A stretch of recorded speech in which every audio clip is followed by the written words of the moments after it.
O começo depois do fim. Capítulo 468, 7. Um breve alívio. Ponto de vista. Arthur Levin. As memórias suprimidas de mais uma vida incerta e a deriva inundaram minha mente, homogeneizando-se com as muitas que vieram antes em uma nuvem confusa de meia experiência. Enquanto flutuava no pós-parto daquela vida, minha mente assombrando meu próprio corpo infantil como o fantasma de um espírito antigo e inquieto, reconheci pela primeira vez. Eu estava cansado. A pedra-chave estava me punindo de maneiras que eu não poderia ter previsto. Como uma vela tremulando contra um vento forte, eu estava correndo o risco de apagar. Eu sabia disso, mas não havia nada que eu pudesse fazer a respeito. Não havia oportunidade de voltar atrás, nenhuma opção de simplesmente desistir. Porém, a cada vida, a possibilidade de falha se tornava cada vez mais real. A vida como bebê passou voando enquanto eu definhava naquela nuvem pós-morte. Deixei que as lembranças das minhas decisões flutuassem intocadas, sem dedicar tempo para dissecar minha tentativa mais recente de resolver a pedra-chave, como fiz nas rodadas anteriores.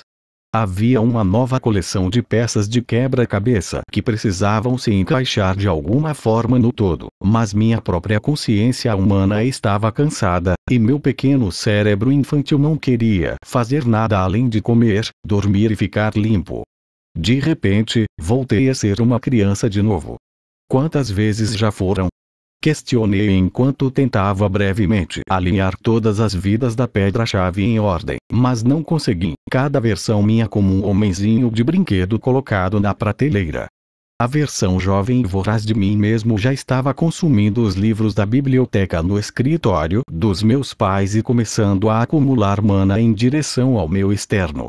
Tudo o que precisava fazer era piscar e a casa seria destruída em meu despertar, e tudo começaria de novo. Mergulhando completamente em meu corpo, tomei o controle de mim mesmo e parei. Eu não podia enfrentar tudo de novo, ainda não. Eu precisava descansar. Havia tempo, tinha que haver tempo.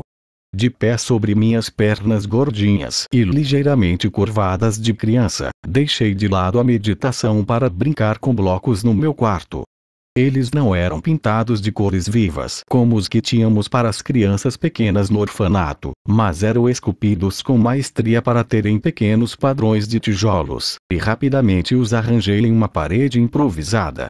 Deixei-me afundar na massa cinzenta de minha forma física infantil, e o instinto de uma criança tomou conta.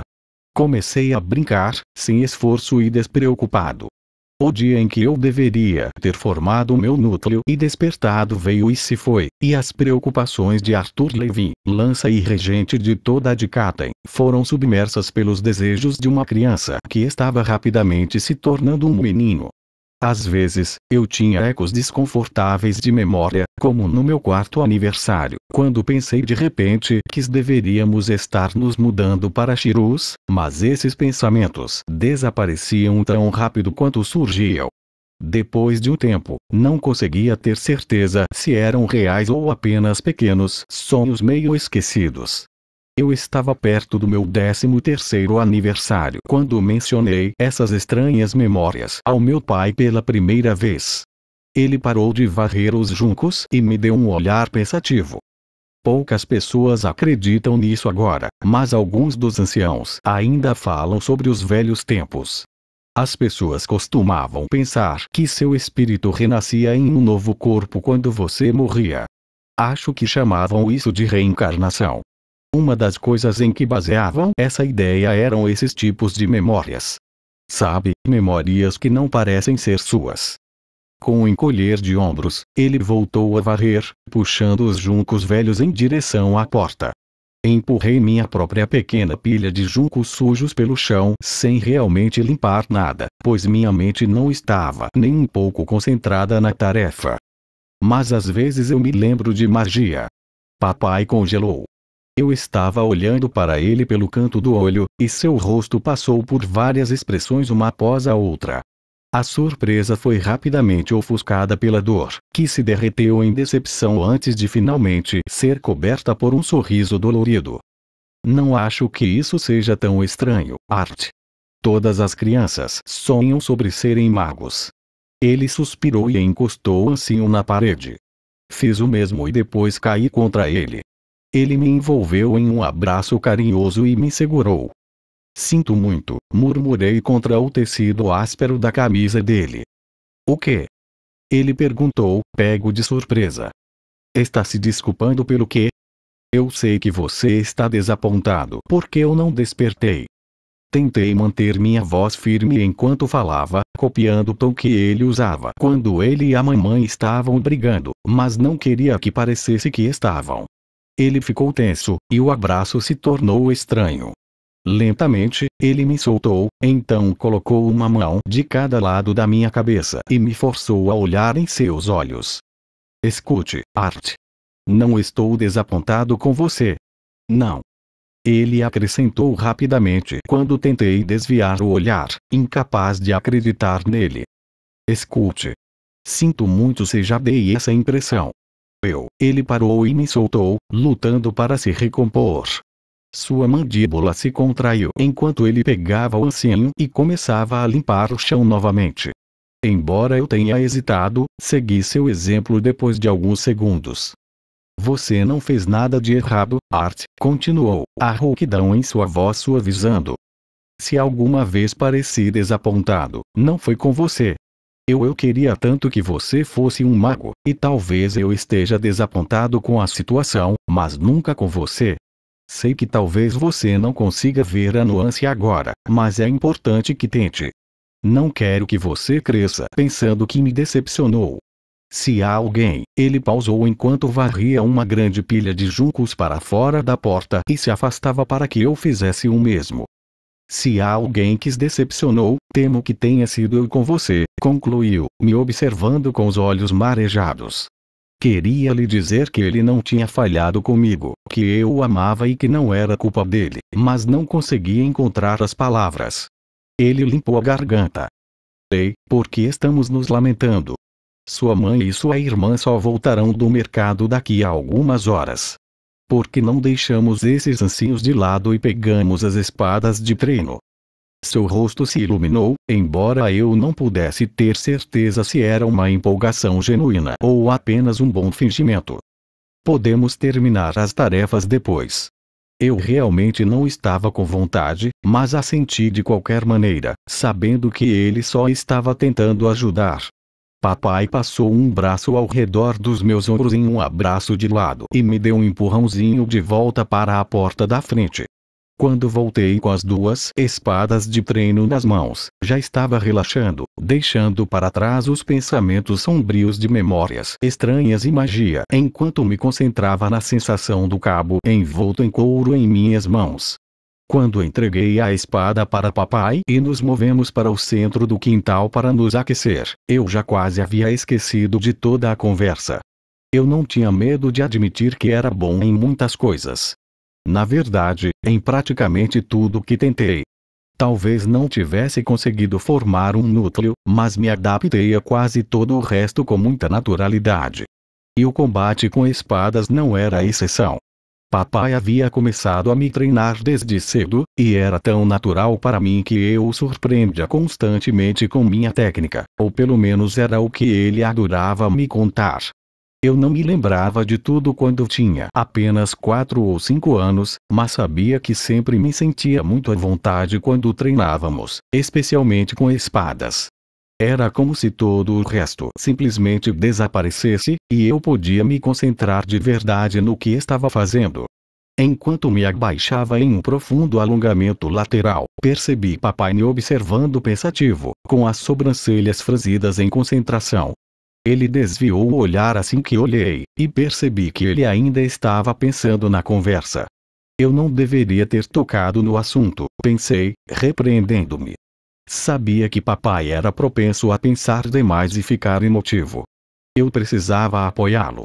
Eu não era mais uma criança para correr para meus pais sempre que as coisas parecessem difíceis. Já era quase um homem. De pé, girei a leve espada de madeira. Está pronto, velhote? Papai riu, surpreso, e mudou sua postura, apontando a ponta da espada para o meu rosto.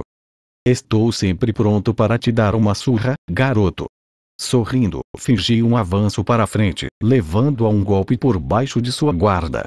Ele moveu ligeiramente as mãos, colocando a lâmina em uma posição mais defensiva. Saltando com o pé direito, movi-me rapidamente para a esquerda e desferi um golpe rápido em direção à sua coxa. Ele recuou o pé direito para evitar o golpe e trouxe sua própria arma em direção ao meu ombro. Caí em um rolamento para frente, rapidamente revertendo a empunhadura da espada de treino para segurá-la mais firmemente contra o corpo. Apesar da velocidade dessa manobra, Papa já tinha se virado e estava avançando quando me levantei novamente. Eu era mais jovem e mais rápido, mas ele tinha muito mais treinamento e o benefício da mana aumentando sua velocidade e força.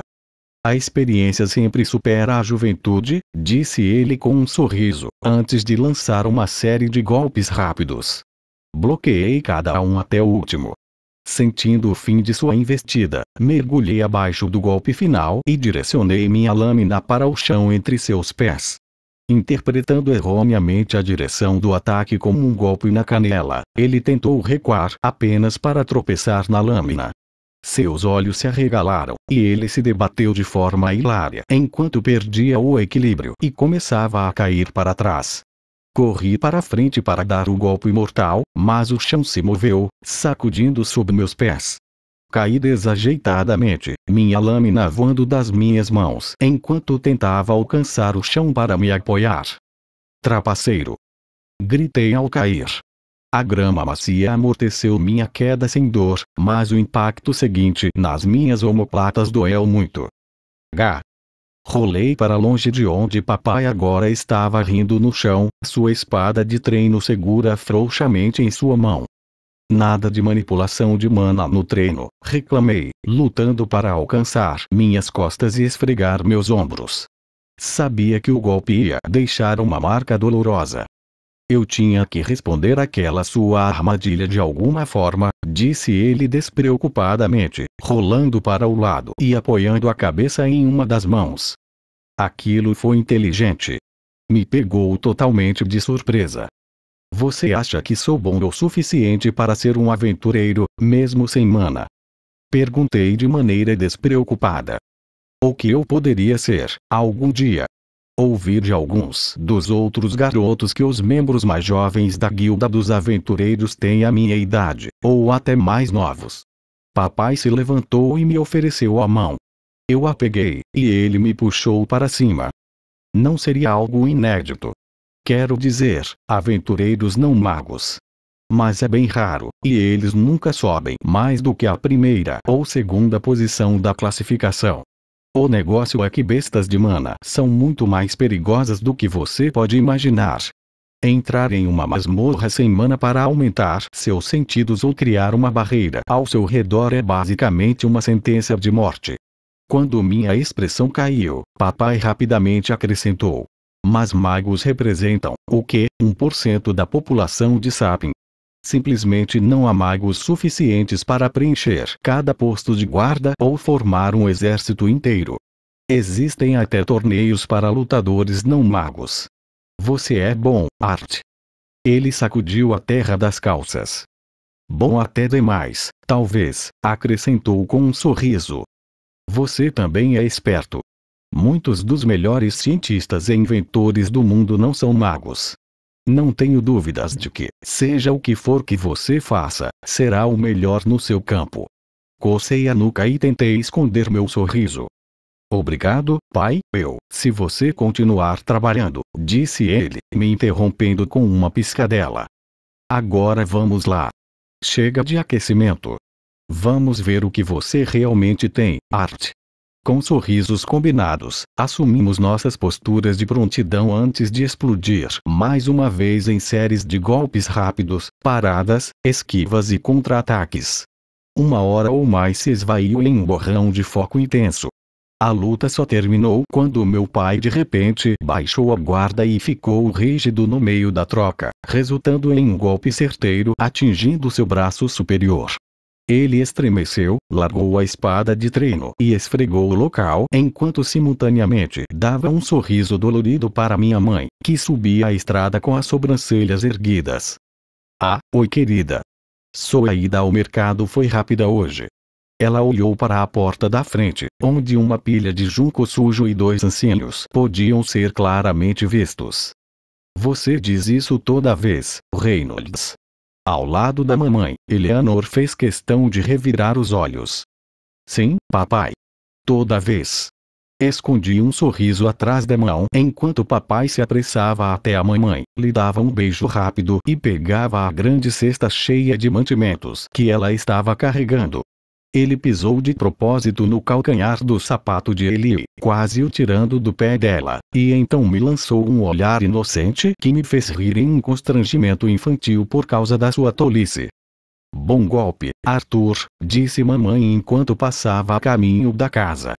Seu pai vai me implorar para curar o hematoma mais tarde, eu prometo. Ele riu alto, apontando para o papai. Eu não vou. Protestou o papai, parecendo ofendido. Sou um aventureiro e um mago, não um bebê que precisa que beijem seus machucados. Ele deu uma risadinha. Não sei, papai. Tem certeza? Diga Bubuda da só para termos certeza. Mamãe sorriu e piscou para mim, então passou por cima da pilha de grama seca e fibrosa e entrou em casa. Ele pulou atrás dela, pegou um ancio e começou a mover o junco para fora da entrada para deixar papai passar. Silhuetada pela porta, mamãe se virou e olhou para mim, com uma pequena ruga entre as sobrancelhas. Você vai entrar, Art? Percebi que estava olhando para mamãe, papai e ele, os três reunidos ao redor da porta da nossa casa. Uma memória distante ressurgiu, e vi o corpo do meu pai deitado no chão, rasgado por alguma besta e coberto de sangue. Depois foi ele, com uma lança vermelha perfurando seu corpo. E finalmente minha mãe, me olhando com uma expressão de choque que se transformava em uma descrença furiosa. Irmão. Sacudi um pouco a cabeça e a visão clareou. Vi novamente meus pais e minha irmã, todos me olhando com preocupação. A visão deixou um nó na minha garganta, e de repente me perguntei se havia sido atingido mais força do que pensava durante meu treino com papai. Estou aqui. Eu só tive que parar para limpar a garganta. Estou indo.